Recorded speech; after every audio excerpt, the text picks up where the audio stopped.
Mark, there's sort of an elephant in the room, and we started with that, which is, if you've got any financing today, you ought to be patting yourself on the back.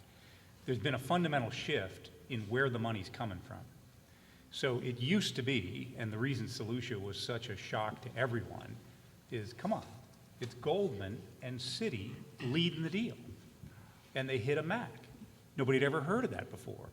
Well, you can rely on all the law you want to rely on and get lots of smart lawyers, but at the end of the day, Goldman and Citi made a decision that the market was in turmoil and that they were going to eat a bunch of paper.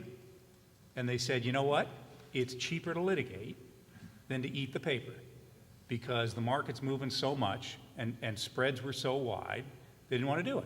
I mean, I don't have any inside information, but I got to believe there was some economic discussion going on. So the nature of the investor, in this case, it was Goldman and Citi leading, they decided that from a reputational standpoint, they could take the hit.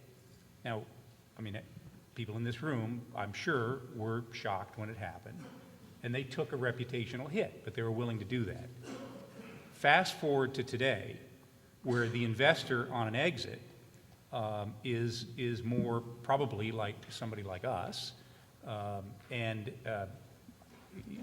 we take reputational risk too, but it's not quite the same. So we have a different orientation. I think that investors today, depending on the kind of capital you're working with, are looking at the underlying economics and the notion of taking reputational risk in bailing out of a deal is not irrelevant, but it's less relevant. Well, Solutia was a year ago, which basically in our world is a lifetime ago. And reputational risk is one thing, but I would say today it's more about survival. And, who would have thought that, you could go to JP Morgan today and say, like, how much will you hold on your balance sheet? How much risk will you take in this deal? And find out the small amounts that they're willing to hold. But actually in Solutia, one of the alleged reasons for the market MAC was that the, quote, syndication had become impossible. And Solutia argued that they didn't have a syndication out in the commitment. So I think they were heading towards the losing end of that litigation, but who knows, I wasn't personally involved.